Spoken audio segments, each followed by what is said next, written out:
St. Mary's College, BizAd 123, Financial Management, Goldman Sachs, Team 1, Take 1, and Action. Hi, my name is Katie, I'm Grant. I'm Chris Rodenby. and today is our Goldman Sachs presentation on to buy. Our recommendation is to buy, so the intrinsic value is $245, current price is $225, and our premium is 9%. So our overview, there's going to be a background, financial conditions, stock valuation, and recommendation. So at a glance, the Goldman Sachs Group is an investment management firm that provides financial services to a substantial and diversified client base that includes corporations, financial institutions, governments, and individuals. So compared to a competition, Goldman Sachs comes in at number 5 for ranking by asset, with a total asset of being $0.9 trillion. And so the different products and services Goldman Sachs offers is investment management, business services, and investment banking. So the leadership, the CEO is Lloyd Blankfein. He joined Goldman Sachs in 2006 and has been with the company for 11 years. John Rogers is the Senior Executive VP and Chief of Staff. He joined Goldman Sachs in 1994 and has been with the company for 23 years.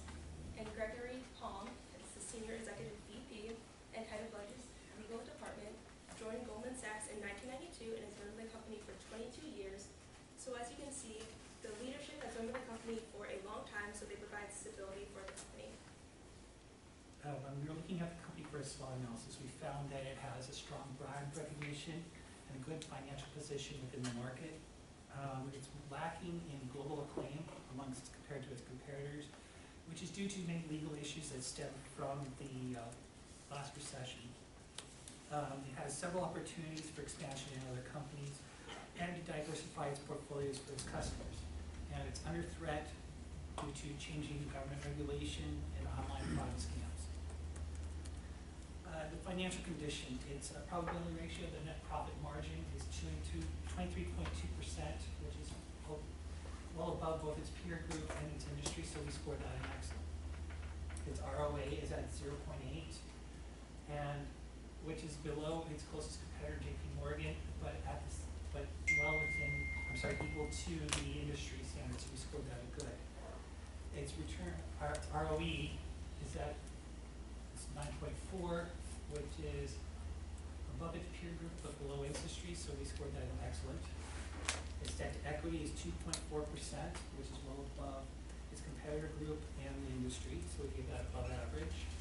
Its financial leverage is 11.8%, which is well below its competitors and the industry, but we still scored that in above average. So overall, its financial condition is above average. Financial ratios, the forward PE is 12, and which is below its peer group but above industry, so we scored that good. Dividend yield percentage is 1%, which is below the peer group but within the industry, so that's above average. Its revenue growth is negative 0.4%, which is average compared to industry, which is negative 3.3%.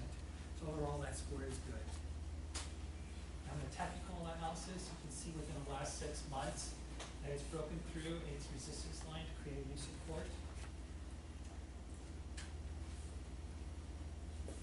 All right, so our evaluation with the perpetuity model, we chose a little bit more conservative approach rather than the numbers we spoke about in class. So we went with 7, 8, and 9% growth. So the perpetuity is a little bit lower than some of the others, 213, and that's at a medium range. With the Gordon growth model, again, we chose more conservative numbers because we believe that the economy will go into recession in the next 2 to 3 years.